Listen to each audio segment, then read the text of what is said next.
Shell start the topic ionisation enthalpy. ठीक है, तो हम लोग क्या पढ़ रहे थे, हम लोग यहाँ पे पढ़ रहे थे आयोनाइजेशन एंथैल्पी के बारे में। ठीक है, तो हम आपको आयोनाइजेशन एंथैल्पी के बारे में क्या बताए थे, the amount of energy required, क्या, the amount of energy required to convert an lattice और element into a cation in isolated system. यही चीज़ आपको समझाए थे। तो जैसे मान के चलो कि मेरे पास कोई एलिमेंट है, सपोज डैट एम नाम का मेरे पास कोई एलिमेंट है, मेरे पास एम नाम का क्या है, कोई एलिमेंट है। अभी ये आइसोलेटेड सिस्टम है। अब यहाँ पर एक टर्म मिलेगा आइसोलेटेड सिस्टम। अब ये आइसोलेटेड सिस्टम क्या होता है, तो आइसोलेट का मतलब होता है अलग कर देना। आइसोलेट का मतलब क्या होता है, अलग कर देना, सबसे जुदा कर देना, अलग कर देना। तो अब ये एम नाम का मेरे पास कोई मेटल था, अब ये आइसोलेटेड था। अब मान के चलते हैं कि एम मेरा कितना है, 1 mole. You know the meaning of 1 mole.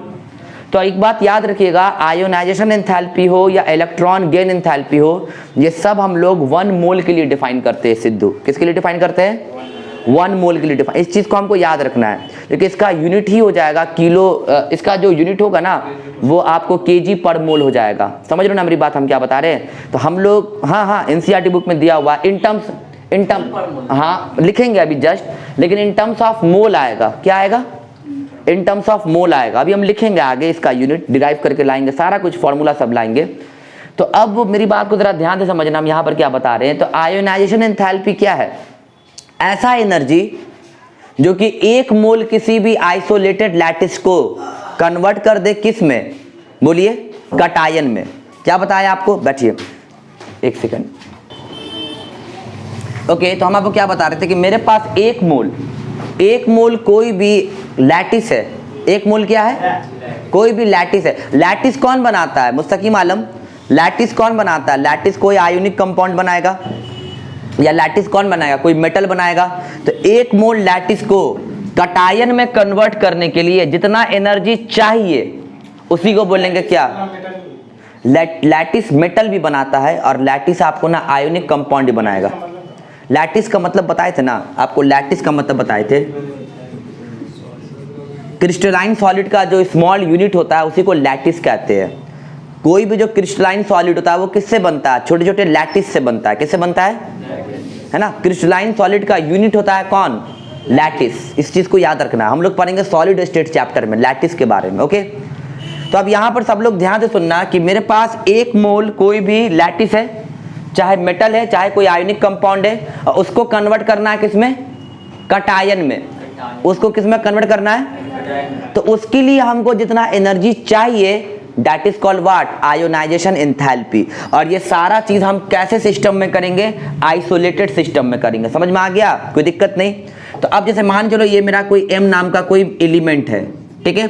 तो अब हम इसको ना कुछ एनर्जी दिए, क्या दिए, कुछ एनर्जी दिए, और एनर्जी देने के बाद अब ये कन्वर्ट कर गया M+ में, मतलब कटायन में कन्वर्ट किया। इस बार अच्छा ये कैसे पता चलेगा कटायन में कन्वर्ट किया है, तो ये 1 इलेक्ट्रॉन को क्या कर देगा, लॉस कर देगा, क्योंकि लॉस ऑफ इलेक्ट्रॉन से ही कटायन बनेगा ना। तो अब हम लोग को यहाँ पर अब इतना दिमाग नहीं लगाना, एनसीईआरटी के एक टर्म को नहीं समझना, क्योंकि हम लोग को ना पीरियोडिक टेबल में डेफिनेशन एग्जाम में नहीं आता है लिखने के लिए। आपको क्वेश्चंस आएगा कि यहाँ से इस एलिमेंट का आयोनाइजेशन एंथैल्पी कितना होगा, इसका कितना होगा। फिजिक्स में भी क्या न्यूमेरिकल में डेफिनेशन आता है कि सॉल्व करने के लिए आता है। नो डाउट हम लोग डेफिनेशन पढ़ेंगे, अच्छी बात है, लेकिन डेफिनेशन पढ़ने के बाद मेन तो हम लोग को अच्छा क्वेश्चन प्रैक्टिस करना है ना। तो इन शॉर्ट अब हम आयोनाइजेशन एंथैल्पी का यही मतलब समझेंगे कि किसी भी एलिमेंट में से 1 इलेक्ट्रॉन निकालने के लिए या 2 इलेक्ट्रॉन निकालने के लिए या 1000 इलेक्ट्रॉन निकालने के लिए जितना एनर्जी देना पड़े उसी को बोलेंगे क्या, ionisation enthalpy. In short clear हुआ, क्योंकि कटायन कब बनेगा, जब कोई एलिमेंट इलेक्ट्रॉन को लॉस करेगा ना। तो मेरी बात को ध्यान से सुनेंगे सिद्धू, हम यहाँ पर क्या बता रहे, कोई भी मेटल, क्या बताए, कोई भी मेटल को इलेक्ट्रॉन लॉस कराने के लिए जितना एनर्जी देना पड़े that is called what, ionisation enthalpy. तो लिखिएगा, अब हम अपने लैंग्वेज में आपको बता रहे हैं, तो लिखिएगा the amount of energy required to release, the amount of energy required, the amount of energy required to release an electron, the amount of energy required to release an electron from the outer most orbit of metal.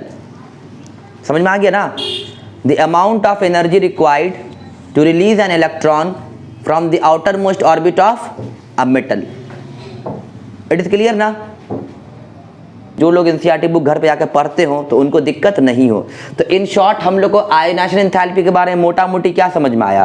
किसी भी element में से electron निकालने के लिए, thank God light आ गया, किसी भी सिद्धू मेरी बात को ध्यान से सुनेंगे, किसी भी मेटल में से इलेक्ट्रॉन निकालने के लिए जितना एनर्जी हमको देना पड़े, that is called what Ravi? Ionisation enthalpy. Clear हुआ? अब यहाँ पर अब इसको हम मिटा देना, कोई प्रॉब्लम नहीं।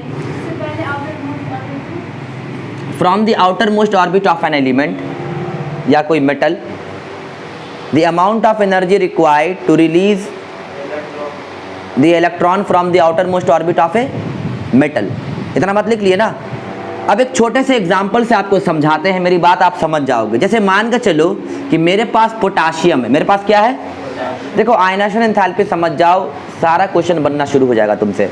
मेरे पास पोटाशियम का एटॉमिक नंबर कितना होता है? 19। इसका कॉन्फ़िगरेशन 1:2, 2:2, 2p6, 3s2, 3p महाराज 3p6, 4s1 होगा ना? ये होगा 1:2, 2s2, 2p6, 3s2, 3p6, 4s1। ये किसका इलेक्ट्रॉनिक कॉन्फ़िगरेशन है? पोटाशियम का। अब देखिए अब यहाँ पर क्या है, पोटाशियम के पहले ऑर्बिट पे 2 इलेक्ट्रॉन, दूसरे ऑर्बिट पे, तीसरे ऑर्बिट पे फिर 8, चौथे ऑर्बिट पे 1 इलेक्ट्रॉन। तब इसको ऐसे बनाते हैं। सिद्धू जरा देखेंगे, ये पोटाशियम का न्यूक्लियस हो गया, पहला ऑर्बिट, दूसरा ऑर्बिट, तीसरा ऑर्बिट, ये चौथा ऑर्बिट ना। तो हम लोग हमेशा किसी भी एलिमेंट के आउटर मोस्ट ऑर्बिट से इलेक्ट्रॉन निकालते हैं या आउटर मोस्ट ऑर्बिट पे इलेक्ट्रॉन हाँ देते हैं, ठीक है। तो पोटाशियम के आउटर मोस्ट ऑर्बिट पे कितना इलेक्ट्रॉन है? 1। तो अब इस 1 इलेक्ट्रॉन को निकालने में हमको जितना एनर्जी देना पड़ेगा, that is called what? Ionisation enthalpy. समझ में आया ना? जैसे मिराज कोई एलिमेंट है, इसके आउटर मोस्ट ऑर्बिट पे जो 1 इलेक्ट्रॉन है, उसको निकालने में जितना एनर्जी हमको देना पड़े, that is called what? Ionisation enthalpy of this boy. Clear हो गया ना? इसमें तो कोई कंफ्यूजन नहीं होना चाहिए अब आप लोग को। अब हमको एक बात बताओ, लिसन, अब देखो, अब तुम लोग को ना किताब पढ़ने की जरूरत, हाँ बोलिए। एनर्जी जो देते हैं